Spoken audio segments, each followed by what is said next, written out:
प्रिय भक्तों, इस वीडियो में हम आपको भविष्य कथा का प्रारंभ हम कबीर दोहे के माध्यम से अर्थ सहित हिंदी में हम आपको गाकर सुनाने वाले हैं, जो आपको सुनकर काफ़ी आनंद मिलेगा।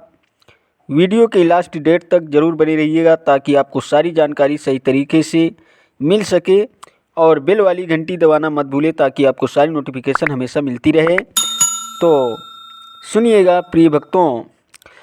धर्मदास बिनती अनुसारी, हे प्रभु मैं तुम्हारी बलिहारी। जीवन काज वंश जग आवा, सो साहिब सब मोहि सुनावा। धर्मदास ने अति दीन भाव से सदगुरु कबीर साहिब से विनती की कि हे प्रभु, मैं तुम्हारी बलिहारी हूँ। जीवों के उद्धार के लिए वचन वंश संसार में आया है साहिब, वो सब आपने मुझको सुनाया। वचन वंश चीन्हे जो ज्ञानी, ता कह नहीं रोक दुर्गदानी। पुरुष रूप हम वंश ही जाना, दूजा भाव न हृदय आना। वचन वंश को जो ज्ञानी पहचानेगा, उसको निरंजन का दुर्गदानी जैसा दूत भी नहीं रोक सकता। मैंने तो वंश को सत्य पुरुष का रूप जाना है, इसके अलावा और दूसरा भाव मेरे हृदय में नहीं आया। नौतम अंश परगट जग आए, सो मैं देखा ठोक बजाए। तब हुआ मोहि संशय के आवे, करहु कृपा जाते मिट जावे। नौतम सुरति अंश चूड़ामणि प्रकट होकर संसार में आए हैं, वह मैंने ठोक बजाकर देख लिया है। तब भी मुझे एक संशय आता है, हे साहिब मुझ पर कृपा कीजिए जिससे मेरा संशय मिट जाए। हम कहाँ समरथ दीन पठाई, आए जग तब काल फसाई। तुम तो कहो मुहि सुकृति अंसा, तब हुआ काल कराल मुहि डंसा। हे साहिब, मेरी बात पर ध्यान दो कि मुझे समर्थ सत्य पुरुष ने भेद दिया था, परंतु जब मैं संसार में आया तो तब काल निरंजन ने मुझे फंसा लिया।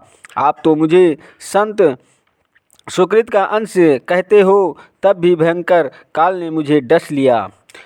ऐसा ही जो वंशन कहाँ होई, जगत जीव सब जाए बिगोई। अताते करहु कृपा दुख भंजन, अवंश छले नहीं काल निरंजन। और कछु मैं जानो नाही, मोर लाज प्रभु तुम कहाँ आही।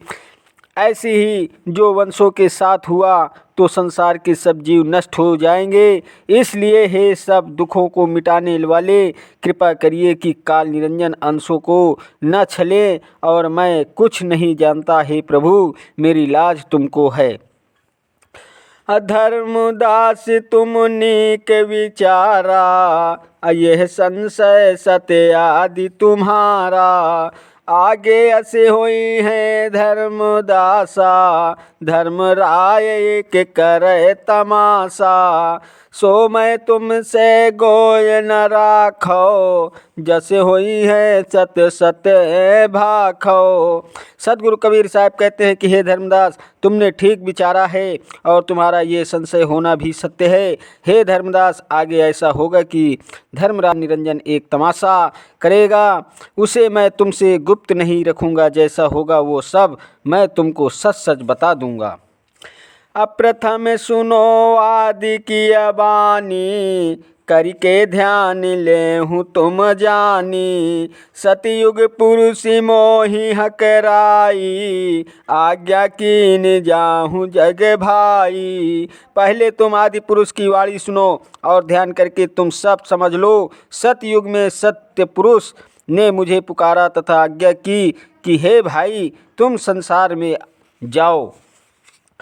अतः ते चले काल मग भेटा, बहु तकरार दर्प ते ही मेटा।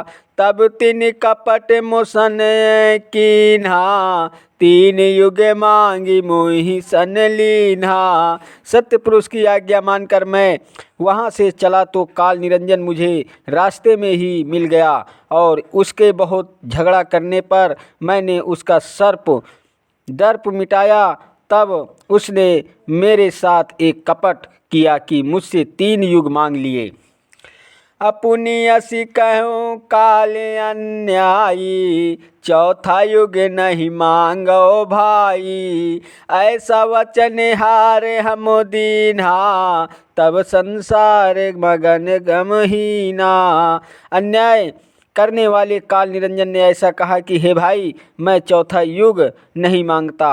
अंततः मैंने ऐसा वचन काल को दे दिया और तब जीवों के कल्याण के लिए मैंने संसार में गमन किया। अयुग तीनों हारते ही हम दीन्हा, ताते पंथ प्रकट नहीं कीन्हा। चौथा युग जब कलयुग आयो, बहुरी पुरुष मोहि जगत पठायो। क्योंकि मैंने उसको 3 युग दे दिए, उसी से उस समय मर्यादित सत्य पंथ नहीं किया। चौथा युग जब कलयुग आया तब फिर से सत्य पुरुष ने मुझको संसार में भेजा। अमग मह रोक्यो काल कसाई, बहुत विधि सो करी बुरियाई। सो कथा हम प्रथम जनाई, 12 पंथ को भेद बताई। पहले की तरह ही कसाई काल निरंजन ने मुझे रास्ते में रोका और अनेक तरह से मेरे साथ झगड़ा किया। वो सब कथा हमने पहले बता दी है और काल निरंजन के 12 पंथ का भेद भी तुम्हें बता दिया है। प्रिय भक्तों, वीडियो लाइक शेयर और सब्सक्राइब कीजिएगा। चैनल पर नए हैं तो बेल वाली घंटी दबा